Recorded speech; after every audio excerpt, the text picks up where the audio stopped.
We got one guest here for this Monday edition of Bang the Book Radio. That is professional handicapper Kyle Hunter of HunterSportsPicks.com. Kyle, how's it going today, man? Going all right. Hectic weekend, busy weekend, but doing pretty well here. How about yourself? Doing all right, man. Can't complain. It was a pretty good, pretty interesting opening weekend of college football. I will say this. There were some sharp positions and some games with some clear closing line value that just did not come through. I know it was a week where some of the sharper bettors kind of had a little bit of a tough time. The books did pretty well, I think, overall. It was one of those weeks where, there were some line movers that just didn't come through. And, I mean, look, it's week one. We're kind of flying by the seat of our pants. We don't know what these teams are going to look like. That kind of played out for some people last weekend. Yeah, the biggest thing that I thought when I was watching as many of these games as I could was there were a lot of really sloppy games, and I think that's something that maybe we should have driven home even more than we did last week, that, week one is more random, more sloppy games, a lot of turnovers. I think that as we go throughout the course of the season, we'll see more high-quality games at week one, trying to get things started. If you think about it, with anything you do in life, usually at the beginning of it, even if you take off X amount of time, you're going to be a little bit rusty there in the first time you do it. Week one is that way for college football. I think that there were just a lot of games that were very sloppy. Some of the teams you expected to have a good performance, and like you said, some teams that, were really pushed hard there by the Sharps did not do very well. Kind of middling weekend for me. I went 4-3-1 on premiums and then lost the free pick, which was on Northwestern. So that was a lot of fun to lose that one that way. But, Northwestern was doing their typical not look very good and then covering, and then, it all went south there at the end. But, I would say that, for the weekend, based on knowing how it was set up and how many teams that, I did expect to do pretty well in sharp positions that didn't do well, I felt like it was, kind of okay to get out of it unscathed. I got to say, man, there were also a lot of games here where teams blew lead. I mean, there were a lot of fourth quarter blown leads. I know South Carolina had one that, obviously I was following along with. And, some teams just kind of packed it away. This stat from Brad Powers that he just tweeted is absolutely incredible. The first 7 drives of the Ohio State versus Florida Atlantic game, Ohio State outgained FAU 200 to -12. And it was a 28-0 game. Over the next 22 drives in that game, Ohio State outgained FAU 269 to 240. FAU outscored them 21-17. So Ohio State putting their offense away after getting out to that big lead. Maybe they didn't want to show too much more than they already had, but that's something you want to factor into the equation here early on in the college football season as well. Maybe you want to take these big favorites in a derivative capacity in the first half as opposed to playing these full games, because some teams packed it away, some teams pissed it away. It was a challenging week one. I think if you got away at 500 or better, you should be real happy with where you were after that first week. Yeah, and I, watching as much of that Ohio State game as I did, I thought, they looked great for 7 minutes of the game, and then after that, it was just, man, this is really sloppy. I haven't updated all my PRs, but I think I'll move Ohio State down. Did you move Ohio State down? I moved Ohio State down a point. I think it was one of those things too where last year so many concerns about the defense. I mean, Justin Fields looked great on all the scripted plays, but then after that, obviously I wasn't impressed and nobody else was. See, the problem is, and this is why it's really hard to update your power ratings early on in the season. Like I just said, there was zero. It's a 28-0 game. They're not going to lose, right? There's zero incentive to show anything else to Luke Fickell for next week. Right. So how do you evaluate that? I don't know. Yeah, it is hard to evaluate it. I would say that, first of all, I'll say, I told you this off the air, a little bit less, done with the PRs and more, less research than I would normally have done here. My daughter's 3rd birthday party yesterday, and then everybody else has the day off here today, and had to kick him out here for a little bit so I could have a quiet place. But, just in general, I did follow college football very closely this weekend, and I would say that Ohio State game, to me, the thing that concerned me the most was they couldn't run on Florida Atlantic later in the game when they just wanted to run. And, that offensive line should have been getting more of a push than they were against Florida Atlantic. To me, that was the biggest concerning sign. I think the defense, gave up more after they were up big, and they did look really good at the beginning of the game. So I think the defense overall, I would have a positive impression. And Fields played well there at the beginning. Can't say anything too negative about him, but I would say the line play was a bit disappointing for Ohio State. I agree with you that, then you're thinking, well, Cincinnati's a sneaky good team, and I think Ryan Day knows that. So you don't want to show too much. And there were many other games like that. As you said, across the country, there were quite a few games where there would be teams who didn't really want to show that much, that maybe jumped out to a big lead and then didn't get the cover. Then again, there were some blown leads, like you said. Think about the Oregon and Auburn game. You got to feel bad for Oregon batters in that game, too, because Auburn really had it in field goal range and could have played it really safe, and then they threw it in the end zone and got the touchdown, got the cover. That was a tough beat if you had Oregon, definitely. To me, Georgia State-Tennessee was a game that really stood out. I didn't even think that Tennessee was like they were the better team for most of that game. Georgia State was just outplaying them. And I saw that Ralph Michaels, another guest here on the show here who does great work, tweeted that out, and I was thinking exactly the same thing. This is not a fluke. Georgia State is just beating them. I think that there were a lot of games that told me quite a bit about teams, but then, and I'm sure we'll discuss something along these lines, is that you try to not overreact with your power ratings. And I'm kind of looking at some of these teams, like I'll say a Rice for a good example. I'm curious, how much did you move Rice? Let's see. I'm pretty sure I moved Rice up 2.5 points. And okay. See, the hard part about it is this, right? Like, Army plays Michigan next week, so easy look-ahead spot for them, especially given that they almost beat Oklahoma and Norman last year. They feel like they can go out on the road and actually win this game. At the same time, there's no excuse for not running the football down Rice's throat. Now, Rice did have all summer to prep for the triple option, but, yeah, maybe Rice is just a better team than we thought. And the problem is I was low on Rice coming into the year. My season win total projection was much lower than the market. So my 2.5-point adjustment probably isn't enough relative to the market. But then again, I'm also right on the line for this week for the game against Wake Forest. So maybe I was accurate. I think 2.5 points sounds pretty good, because I feel like if you adjust more than that, you're saying that that Rice defense is good or that much better. Maybe they're just that much better because they had a good game plan for the triple option. I think it's too early to tell whether Rice is going to be that much better against everybody, because they had a long time to prep for that triple option. Like you said, Army had plenty of reasons to think that they were just going to run right over them and it wouldn't be much of a game. So I'd be hesitant to trust Rice too much. Now, certainly they could be a lot better, but as bad as they've been for multiple years here in a row, I would hate to trust them too much. Some other teams that would stand out to me, I thought that, Arizona State was a team that apparently I'm too low on. And I have to say that, Matt Turk was just absolutely bombing punts out there. 65-yard punts like it was nothing. That makes a big difference. You're changing the field position every single time. I think that even though, Kent State's a MAC team, and I thought Kent State was going to score a lot more points than they did, but maybe Arizona State's defense is better than we thought, too. Maybe Herm Edwards is just, in general, doing a better job again than what most people would have thought. So that was another team that would stand out to me. I thought that, Arizona State's a team that I'll need to bump up some. There were a lot of games that were interesting to me. Obviously, it's harder to tell when teams are playing FCS teams. And I'm going through the box scores here as quick as I can this morning, a little bit last night. And, you have to look through every single box score, including those ones against FCS teams. And I'll be honest that I don't know FCS teams nearly as well. So it's hard for me to change PRs based on that as well. Now, so here's what I did. Last night, I posted my updated college football power ratings for week 2. Now, I know that a lot of people have started doing power ratings because of this show, and I'm very happy to hear that. I'm happy to hear that a lot of people are taking the initiative to, come up with their own spreads, play into them.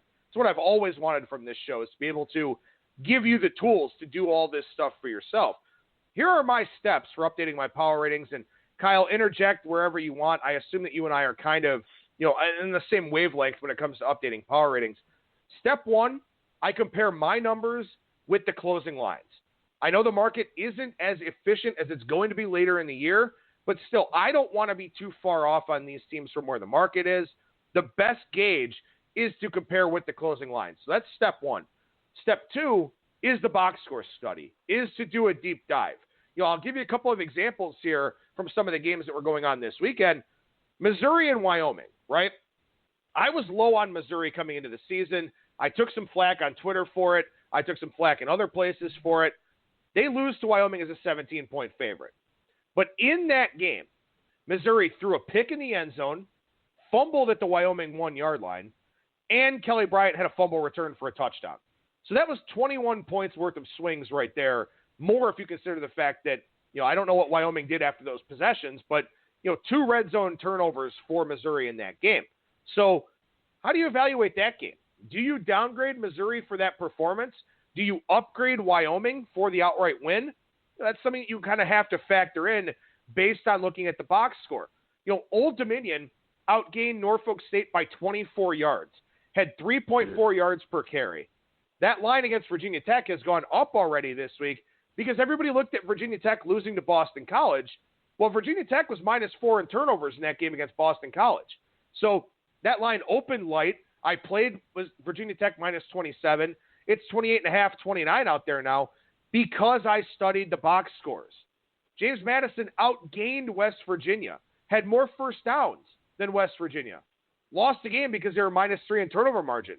I liked Virginia coming into the year, but I lowered them in my power ratings because of that performance. The next step is to look at injuries. Then I put together my lines for the next week.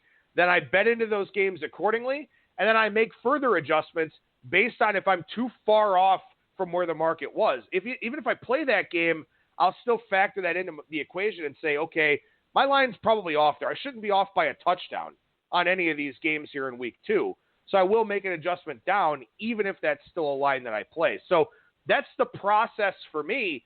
And look, I didn't upgrade any team more than 2.5 points for exactly what you mentioned earlier. You don't want to overreact to what you see in week 1.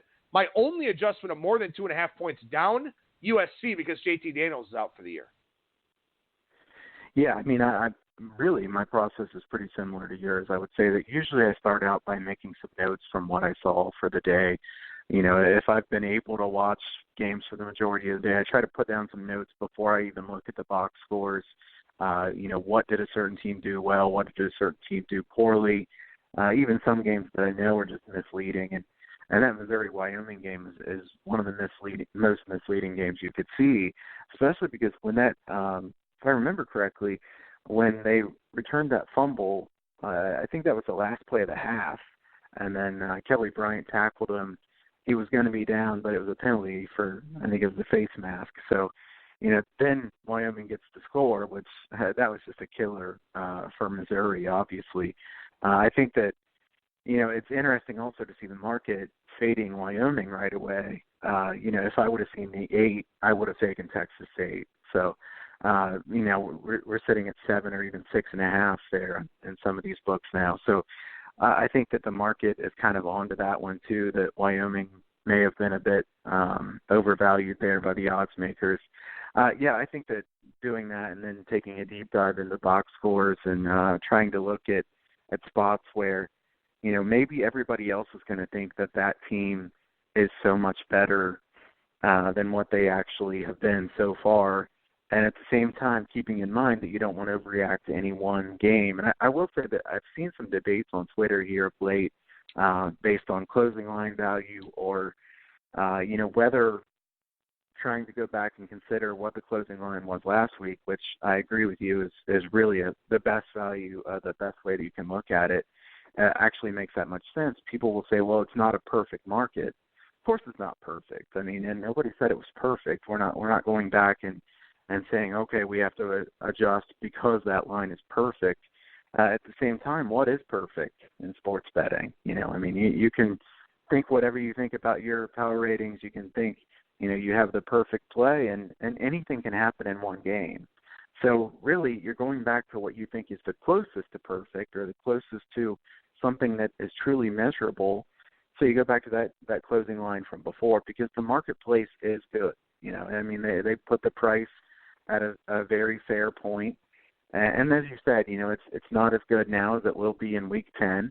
But at the same time, you need to keep in mind that even if you think you're a hero one time and you beat the market really badly, that team played great, it's not going to work out that way every time. It's going to be many times where you're very frustrated that you beat the market and your team laid an egg, or you're so far off from the market that you think this team X is a great play, and then they lose a few games in a row, ATS, and here you are stuck not downgrading this team at all. So I think that's really important, that people need to realize that even though it's not perfect to go back and go see what the marketplace was, it's really what we've got.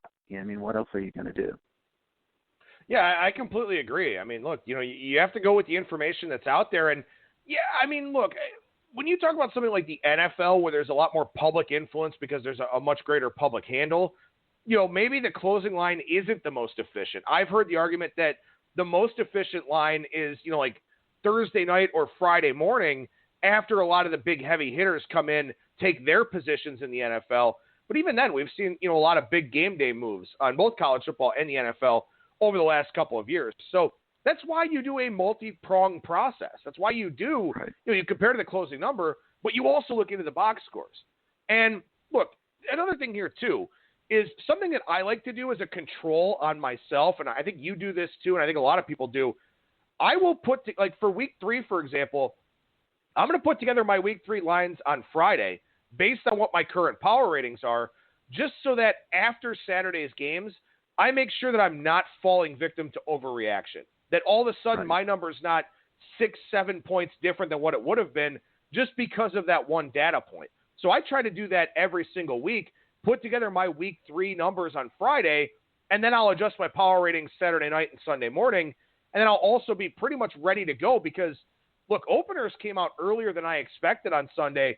Circa Sportsbook in Las Vegas opened the market a little bit before 3 p.m. Eastern time, about the same time that BetOnline was opening in the offshore market. So you've got to be ready if you want to hop on openers. I think I played 8 of them. Some of them moved in my favor. A couple of them haven't. But if you want to play those openers, which is, by and large why we do the power ratings, you've got to be ready to go pretty early here. And again, you want to avoid that overreaction, especially because gamblers are an emotional lot. Some of the best gamblers out there are the best because they're not emotional. They don't get too high or too low. If a team screws you over the week before, there's a good chance that you over-adjust them in your power ratings because you're pissed off. Well, that's why you put this control in, put your numbers together for the following week on Friday, and then you'll be able to keep yourself from adjusting too much, whether it's emotional or just because a team looks, much worse than you expected. Yeah, definitely. And I think that, putting those numbers together for the next week, whether it be, Friday night, Saturday morning early, something like that, it doesn't mean anything as far as what I want to bet the following week. It just means something as far as comparing, after the fact with those games compared to before the fact, so that, as you said, you're not overreacting. And, it's hard emotionally to not overreact when you see someone burn you that bad. If a team that you had a big play on, or a team that you were very high on preseason does really poorly in week 1, week 2, anything like that, I think, overreaction week is week 2, but also, can be week 3 and 4 because it's still early in the season.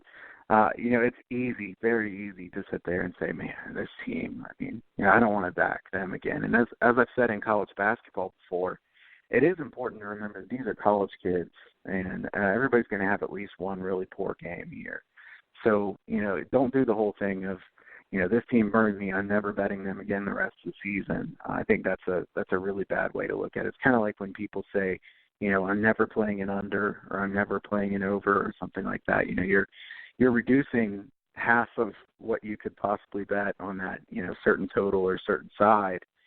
You don't want to do that. You want to leave all options open and just try to, as Adam said, keep it as, low key as you can. Keep it, not too emotionally charged. It's hard because, when you win a big one, it's easy to get really high. When you lose a big one, it's easy to get really low. But like you said, and even the people that I've talked to the most, the people that I respect the most in this industry, the people who I know have really done this for a long time and are proven winners, when they lose a tough one, they'll say, hey, it's one game, let's do it again, and that's something that I've tried to improve on myself personally because, as competitive as a person as I am, I lose one weekend and it's tough for me, number one, because I want my clients to do well. I care about what the clients get more than how I do. And that's hard to disconnect sometimes, but, you got to try to keep in mind that, it's 1 week, it's one game. We got a lot of games left to go, and if you kind of psych yourself out from the beginning, you're going to be in trouble. Well, and one of the funny things here is that, I don't think week 1 to week 2 is as big of an overreaction period as it used to be. It's week 2 to week 3 because everyone kind of has that mindset that we're talking about here of, well, it's just one game, and much smarter people than I have said, every team will play its best game and its worst game. Sometimes it's week 1 for, either one of those scenarios. So we're all patient going into week 2, and then you go into week 3, and it's like everyone forgets that, we've only seen 2 games. We've only seen, 2 data points for these teams. And then you get some of these wild overreactions and adjustments that are out there. And I'm not going to say that I don't fall victim to it, but I'm simply going to say that I'm going to try to be more aware of that here this time around. I mean, again, like I said, I've seen 1 data point. I've adjusted 1 team 4 points. It's USC because their starting quarterback is hurt. Nobody else more than 2.5 points. So, what do I do for week 2, from week 2 to week 3? Some of them may be 3 or 3.5 or 4 point adjustments. And I have done that before, but I'm not going to adjust a team a touchdown because they've played bad twice. I don't know the reasons why they've played bad twice. In the aggregate, maybe over 3 weeks, I will have adjusted them down a touchdown, but I'm not going to do it in the span of 1 week because it's 1 data point. It's 1 sample size. And this also leads to one more discussion, then we'll get into some games here, is that if a team loses to an FCS team, everybody dismisses that team immediately. Yep. And look, my line for FIU and Western Kentucky was 15.5 going into last week anyway. So I'm on FIU this week, and that line actually did move against me a little bit from the opener that I bet. But Western Kentucky lost to Central Arkansas last week, gave up 21 points in the fourth quarter to lose by a touchdown. So they played pretty well for 3 quarters, wound up losing that game. I'm not fading them just because they lost against an FCS team, although it certainly doesn't bother me with my thoughts on that game. But this is something you want to keep in mind, too. When a team loses a game that it shouldn't, and we'll talk about Tennessee here in a little bit, everybody throws that team away. Similarly, when a team wins a game that it shouldn't, like Hawaii last year winning back-to-back games as a double-digit dog, well, they went 3-9 ATS the rest of the way after that. So everyone props that team up. Maybe Boise State, we'll see if they wind up being overrated this week against Marshall, for example. But keep that in mind. It's 1 game. Anything can happen in 1 game. We see FCS teams, Iowa State. What is the perception of Iowa State going to be after needing 3 overtimes to beat Northern Iowa? Is everyone going to dismiss a team that was a consensus top 25 team coming into the year? Maybe, but those are the things that you don't want to overreact to here because it's 1 game. Right. And I found myself rooting for Northern Iowa at the end of that game thinking, man, if Iowa State loses this game, I could have some great value backing them in future weeks. Love Matt Campbell. I think that will be a very quality team.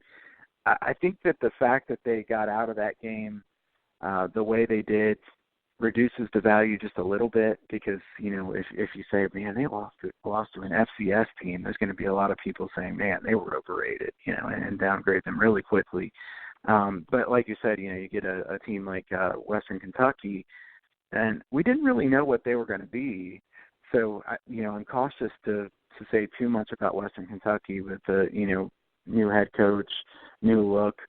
But, that's 2 years in a row now that Western Kentucky has done this. And I agree with you. I think that it's something that's been pointed out before that, as you get a high-profile loss or a high-profile win, and at the beginning of the year, people think about that and they keep it in their mind the rest of the year. And I think Hawaii is a really good example from last year. I mean, Hawaii was a much improved team. And I know that's why you said, Hawaii in week 0 this year, you didn't really want them to win outright because you were afraid of what would happen like it did last year. So let's see what happens with Hawaii now. But I think you're right. People remember that for a long time, especially if it's one of those standalone games like Hawaii and Arizona was in week 0. So I think that is something to be very cautious about, knowing that the marketplace in general is going to remember those type of games very well. All right, real quick before we move on to week 2 here, any thoughts on tonight's Notre Dame-Louisville game with Notre Dame laying anywhere from 18 to 19.5 on the road at Cardinal Stadium? I don't even have a strong lean in this game. My number is a little bit higher than this. I think if I had to play it, I'd probably take Notre Dame. The thing is that Louisville is such an unknown to me right now. When I see teams that are complete unknowns, I'd much rather pass, watch it, see what I think of them. Obviously it's a big upgrade coaching-wise for Louisville, and I think that they will be improved, but they were so bad last year. They were just so bad. It'd be hard for me to back them at plus 18, plus 18.5. I think there was probably some line value on the under when this one was at 59.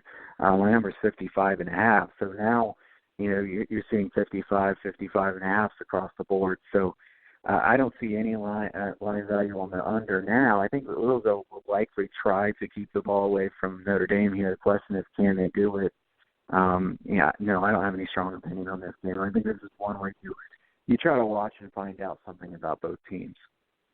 Yeah, this one's tough. I mean, Scott Satterfield's going to get this team to play for 60 minutes, and Bobby Petrino couldn't do that last year. I mean, they gave up over 40 points per game defensively, and the offense was awful. I mean, the offense was so bad. I don't know if the offense is going to look any better. That's the worry for me tonight. How many points does Louisville need to score to cover with an offense that just doesn't impress me at all? So, I don't know. But, Scott Satterfield ran the ball a ton at Appalachian State. I would expect him to run the ball a ton here at Louisville. Likely the reason why this total came down a little bit. Also maybe a little bit of an inflated number based on how bad that defense was. They're not going to quit on Satterfield. If I had to do anything, I would take Louisville. But like you, this is a game that I'm just going to stay away from. So as we transition to week 2 here, you've got a totals angle that you want to mention on today's show. Yeah, I tried to look for this briefly here this morning to see if there were any strong angles from week 2. I will say ATS-wise, it's really hard to find strong angles, whether it be on underdogs, favorites, road teams, home teams. Nothing really stood out. Week 2 totals, the under has done pretty well in general in recent years, especially the last 5 or 6 years. Specific angle, though, in week 2, home teams with a game that went 5 points or more over the total in their first game have seen their second game go under the total 57% of the time in the last 10 years. 270-game sample size, so plenty of games there. I think this one certainly makes sense. You see a team that the game goes way over the total. The totals market is quicker to react to than the sides. So, if a team comes off a really high-scoring game, I think there's going to be a bigger adjustment in the totals market than there will be ATS-wise. So I think totals overreactions are certainly something to keep in mind. And it would go the other way, too. If both teams played a really low-scoring game, I would think there might be some value on the over because, we know that there can be 10-7 games between teams that actually are pretty decent on offense later in the season. There can also be 40-35 games between teams that are going to turn out to be under teams. So keep that in mind as well. It's kind of a overreaction thought from the totals market. Well, I got to say here, I want to get your thoughts on this real quickly, that not only did Circa release sides yesterday, they also released totals, which I'm sure much to your chagrin, because, you used to be able to pick off some of those real soft BetOnline totals openers that came out there. But, that's a tough thing here. And obviously in week 2, the totals market's still very inefficient because we've got, some teams speeding up, some teams slowing down. We've got, teams playing cupcakes in week 1, playing a better team in week 2, but I'm sure that wasn't something that you were happy to see yesterday. Yeah, I saw that when I was reading through my feed there last night, and I was not real thrilled about that, certainly based on the past history of some of the offshores and how bad some of those numbers have been. it is what it is, and I don't blame them. I don't think there's anything wrong with them doing that early. It's just, for me, not being in Vegas and having the offshores to deal with here. I think there's a good chance that some of those offshores are going to see those numbers and say, okay, here's where we started at. I don't think that they're going to come out with a number that's way different than that, especially after they've seen, bettors come in and take a certain side on that over-under already that was out on Sunday. So, yeah, it makes it more difficult for me, but I think there'll still be edges for me to find, and especially early in the season. I think that could make it even more hard later in the season, though, as the market is more efficient. All right, so we go to Friday here, and no offense to Wake Forest and Rice, we will talk about this game as the week goes along, but Marshall and Boise State. I mean, this is a fascinating game. Boise State, 12-point favorite here in this one. No total offshore, as we know, so I won't even mention the circa number or anything like that because it's not really available to most of our listeners that are out there. Boise State, I mean, look, this is an obvious spot for them. Going back home, off the Power 5 upset win against Florida State, really a team-building exercise kind of win. They have to take a bus from Jacksonville to Tallahassee. The game time gets changed, so they play an early start. They get behind early on with a true freshman quarterback on the road, and phenomenal halftime adjustments. They win the second half 17-0, win the game 36-31. You could look at this as a clear letdown spot for them against Marshall. On the other hand, the trip from Huntington to Boise is not an easy one and not one that Marshall takes all the time. So this is a compelling Friday night game. Very, very compelling game here. Things stood out to me about the Boise State-Florida State game, obviously a tale of two halves. Boise State ran 108 plays in that game. So, I mean, they went ahead and played quick with Florida State.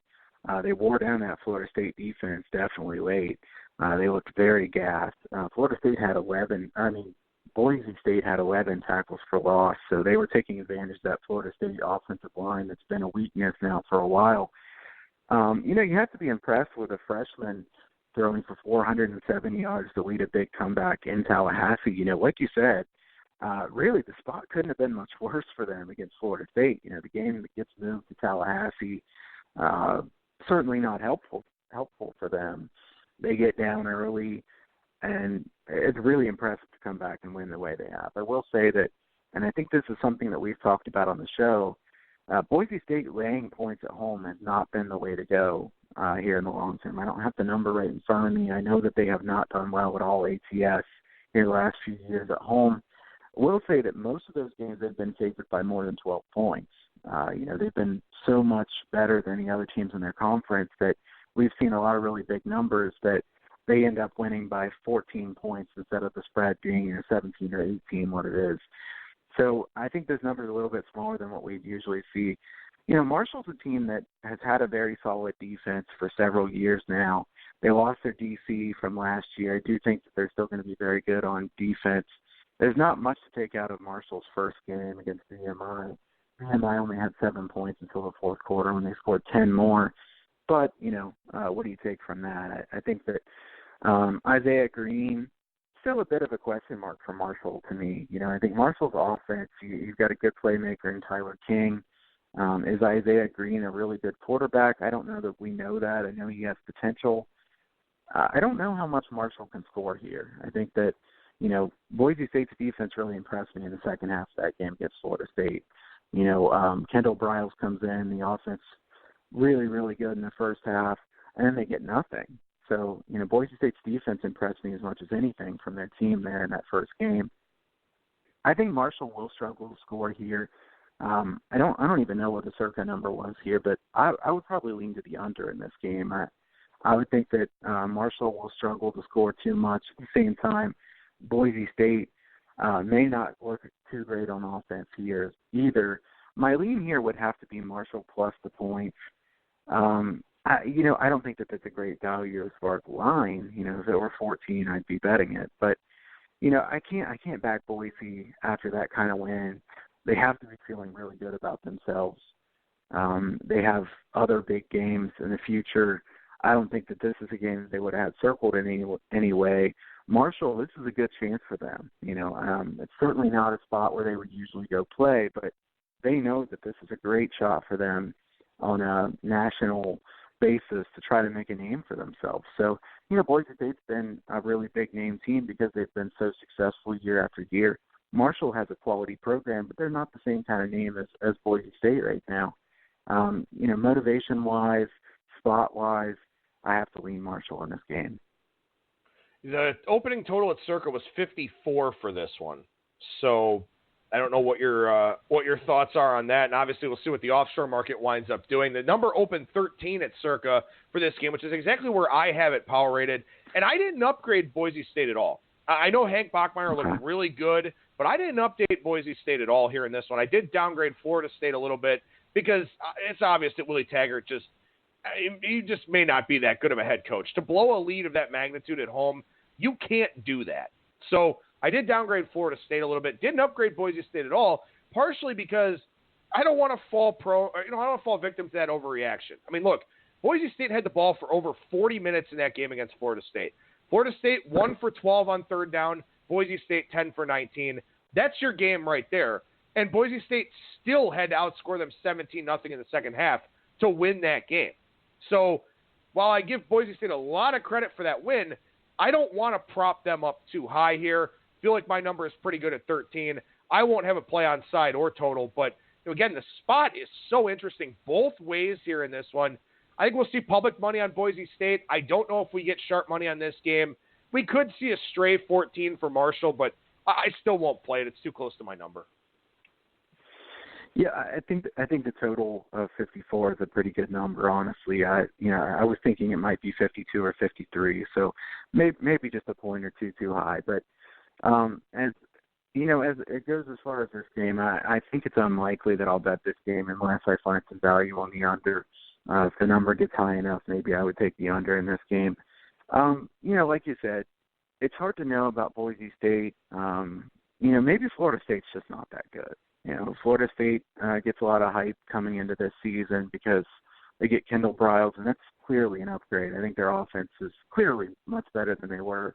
But like you said, Willie Taggart, there are tons of questions about him. So, I don't think he's quite Clay Helton-ish, but, he's in a level just a little bit above that. So, you've got a Florida State team that we don't know how good they were. Maybe Boise State's win's not going to be as impressive later in the year if Florida State ends up not being that good. So I think that's fair to not move them too much. I might bump them up half a point or something like that. But Boise State, a team that clearly had an impressive win. They're in a tough spot here.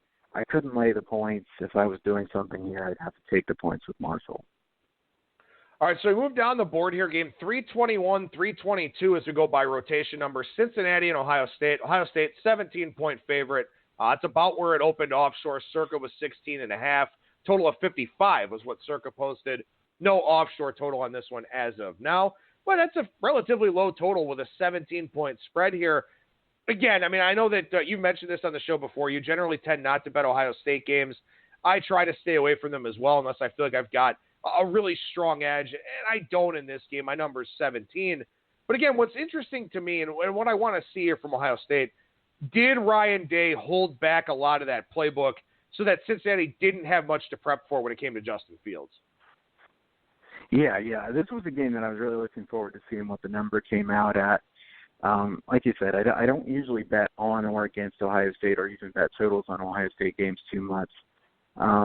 If anything in this game, I would have taken Cincinnati. And, I was kind of hoping this number would be higher than it is. I think Cincinnati is a team that should be very up for this game. This game means more to Cincinnati than it does to Ohio State. Maybe Ohio State was looking forward to this game a bit last week, or at least trying to, like you said, not show Cincinnati too much. But I do think that Cincinnati, coming off a win against UCLA, we can't think Cincinnati, they got a big win, so they're not going to care about this game. They're going to care about this game. It's not going to be a lack of motivation. It's all about whether their talent's close to good enough. I'm not sure if Ohio State can just run it down their throats. Cincinnati has been a good run defense in the past. Their run defense should be a bit weaker this year than it was last season, and we don't really know too much about Cincinnati's defense yet because, what do we make of UCLA? Watched the majority of that game. DTR had a really bad game there, and, I'm starting to wonder a little bit, is Chip Kelly not quite the coach that he was in the past? We'll see. That'll be something we talk about, has Chip Kelly lost his touch or not? But Cincinnati's a good team. There's no doubt about that. They're a very good team. They're going to want this game. If I were betting this game, I would bet Cincinnati plus the points. I think Ohio State wins this game, but this is a fairly big number. I think it could have been a bit bigger. I kind of wish Cincinnati would have lost in week 1, looked poor, or Ohio State had really run it up so that maybe this number would have been 21 or something like that, or would have been pushed up to 21. As it is at 17, you don't have a big margin.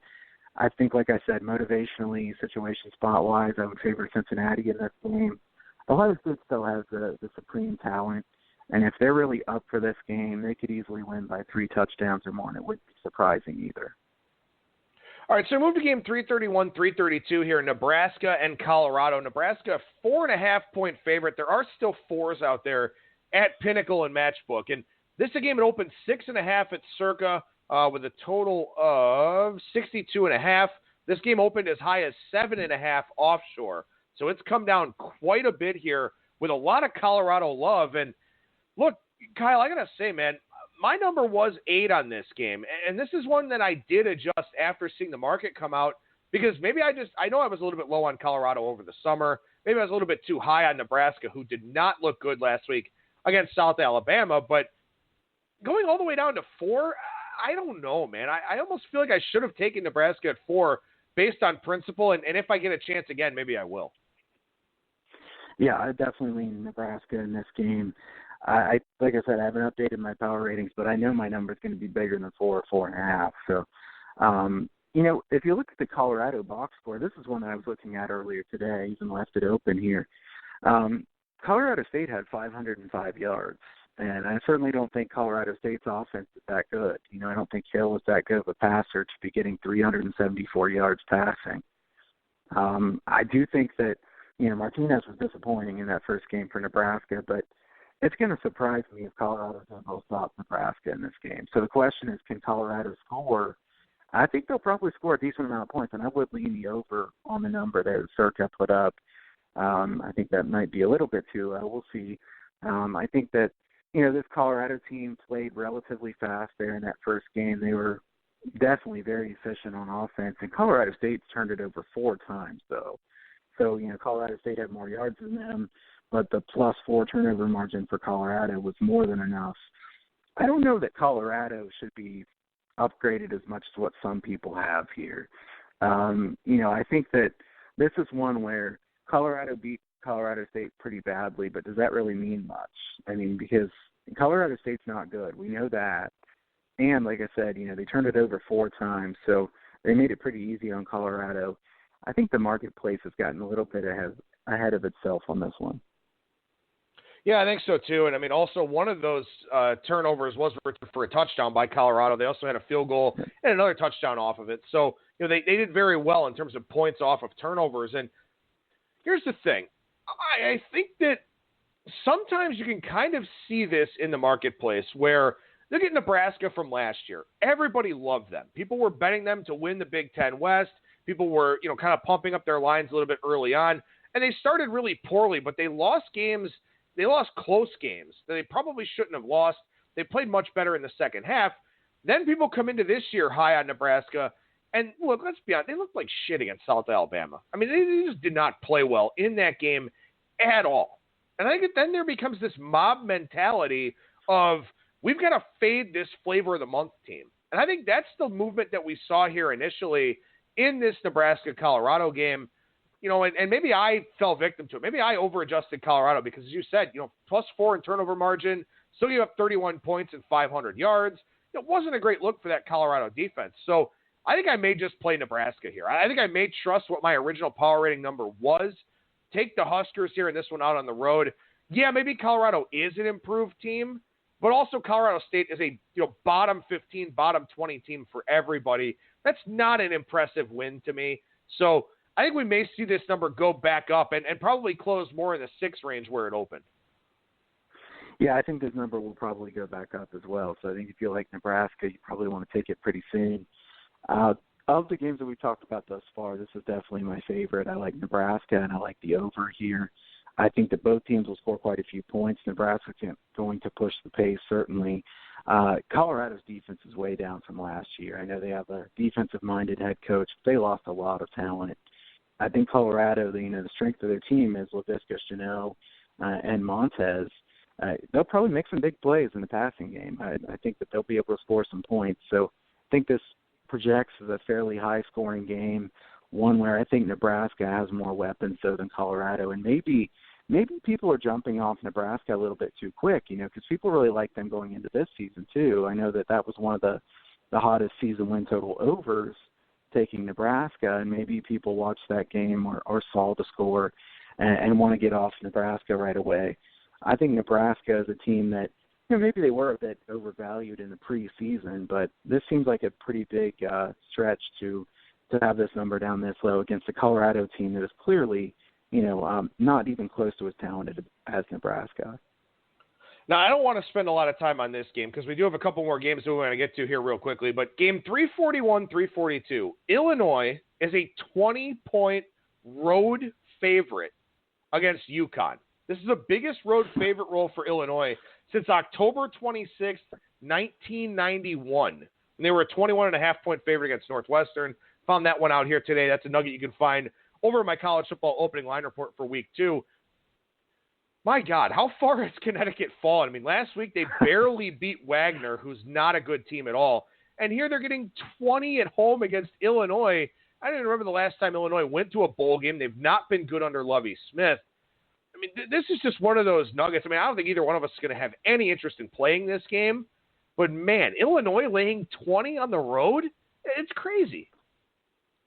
Yeah, I know. You sit there and you think, Illinois laying 20 on the road, how could you ever take that? And then I think, do I want UConn plus 20? I don't want UConn plus 20. I mean, I don't think you do either. So, I mean, Illinois is a talented team. I think they have more talent from what they've shown here in the past years. I think Illinois is a team that I'm going to have to upgrade from their win this past weekend. I know Akron's probably just really bad, but Illinois was impressive in that game. I think this Illinois team has a little more upside than most people might think. I think if I had to play this game, I'd lay the points with Illinois, but I'm not excited to do that at all. Yeah, it's crazy to see a number like that, and it just, more than anything, shows you how bad UConn is. My number's 18. If it gets to 21.5, I might be sick enough to take UConn, but I don't know. I'd probably be better off playing. I'd be better off playing Powerball or something with my money instead. All right, how about game 357, 358 here? BYU and Tennessee. This is a game much talked about. We had a request to discuss this game. Very happy to do that. Tennessee, 3-point favorite with extra juice. Still some stray 3.5s out there. Look, it was not pretty against Georgia State. BYU, they just kind of shot themselves in the foot a couple too many times against Utah, losing the Holy War. Some extra time to prep here to go to Knoxville, but I don't know if I want to bet either one of these teams right now. Yeah, this is a very, very interesting handicap, and I like talking about this game. I don't think I'm going to like betting this game. I think that, this is a game where we find out a lot about both these teams. BYU was the better team for a good amount of that game against Utah, at least the first half. BYU was, that pick six was really killer to them. BYU was finding ways not to score when they did move the ball. Utah didn't do much of anything on offense in the first half. And then, the adjustments at halftime and typical Utah finds a way to win the Holy War, at least here of late. To me, BYU is a team that I'm fairly high on, and I don't want to get too low on them. My line will likely suggest that I take BYU in this game, but I have to tell you, I'm hesitant to take BYU here off the Holy War. They do have some extra time to get ready for this game because their game was Thursday night versus Saturday. But, this is such a bounce-back spot for Tennessee, and a spot where some people will just say, oh, my gosh, Tennessee, I mean, they can't even beat Georgia State. I'm very hesitant to back BYU here, too. I think this is a really fascinating game, like I said, but, I mean, how do you take either side here? I don't know. My number's Tennessee minus 2.5. It would have been 4.5 prior to last week. I did obviously adjust Tennessee down. I mean, you have to after you lose at home to Georgia State and really get dominated at home by Georgia State, no less. Look, for BYU here, the weather has cooled off in a lot of parts of the country. So maybe they get a break in that regard where it's not 90 degrees with 90% humidity in Knoxville. We'll have to wait and see what that weather forecast looks like as the week goes along, because that was my concern for them. A physical game against Utah, some extra time, but then going and playing in Tennessee, unfamiliar environment, unfamiliar atmosphere with the weather conditions. Now you also have a little bit of a subdued Tennessee home field because the fan base is not thrilled with what's happening here, and you certainly can't blame them for that. So, yeah, my number's 2.5. At 3.5, I'd lean BYU. At 3 plus extra juice, or 3 plus money, I'd maybe look at BYU. But I can't play anything here. And realistically speaking, I thought I would come into this game wanting to play Tennessee when I had this spot circled before the year. But how Tennessee looked last week, I can't do it. Right. And you said you had Tennessee minus 4.5 before last week's game. Is that what you said? Yeah, before last week's game. Yeah, I had Tennessee minus 4, so I'm thinking I'm probably going to have Tennessee by about 2 in this game, maybe even 1.5. But do I really want to bet BYU in this spot? No, it's a tough spot. So as far as the total, maybe lean to the under. At the same time, Tennessee's offense I think should be improved this year. They didn't really show it there. Having their top offensive lineman back. Having a solid quarterback, you would think Tennessee could move the ball. I think their offense was certainly disappointing in week 1. Everything about them was. But, BYU better on defense than they are on offense. Tough spot here, very tough spot. If BYU comes out, plays very well here, it's going to say a lot about them. If Tennessee bounces back here, I don't know, if Tennessee bounces back and wins here by 7 or 10 or something like that, I don't know that it's going to make me feel like, all their issues are fixed, because maybe it was just, a brutal spot for BYU. For what it's worth, 53 was the circa opener on the total. Okay, yeah, I think that's a good number. I was going to say low 50s. So I think that BYU, Tennessee set at 53. I still lean to the under very slightly, but I think that's a pretty good number. All right, one more game to tackle here. We'll spend just a couple of minutes on this one, even though I think this is one of the most interesting handicaps of the week, too. 375, 376, Nevada and Oregon. Nevada, big comeback win against Purdue. I had Nevada plus the 11. Didn't really expect them to win that game outright, but Brandon Talton sticks a 56-yarder to get a scholarship and a win. Oregon, man, that was an ugly ending for them to that Auburn game. Seemed to have it in hand. Mario Cristobal, some really bad time management decisions. Bo Nix, all of a sudden, pulls it out of his ass in the fourth quarter after not playing really well for the first 3 quarters of that game. Oregon's laying 23 here in this one against Nevada. Yeah, I had Nevada in that game as well against Purdue, and for a while I was thinking, I feel fortunate that it looks like they're going to cover this game, and then they've won outright. It's like, well, I guess it's hard to say you got too fortunate when you had plus 11 and they went outright, but they were certainly fortunate to win that game outright. And I will say the overreactions on Twitter were kind of laughable about Purdue. Jeff Brom, he sucks. Nick Holt's no good. That was a bad loss for them. But, I think for people thinking that Jeff Brom's terrible or Nick Holt's a terrible coach right after that, big overreaction. Purdue has a good coaching staff. I think Sindelar is very inconsistent, not too trustworthy, makes some really poor decisions. They had some key turnovers there, even in the punt return game, that really hurt them a lot. Purdue's better than Nevada. I think we both know that. But that was a tough spot for Purdue. Now Nevada, what do they do coming off a win like that? You could certainly say this is a letdown game for Nevada, but they're playing Oregon, at Oregon. You would think they'd get up for this game, another West Coast team that, is a very big name. And then you've got Oregon, who is coming off the type of loss that they just had. Now they come back to play Nevada. Situationally, I still think this favors Nevada, even though they're coming off that type of win, because, how is Oregon going to get off the mat, with the way that they lost? And again, Nevada has just a little bit of extra time of prep for this game. Oregon they should have won that game against Auburn, and they're going to be thinking about that one for a while.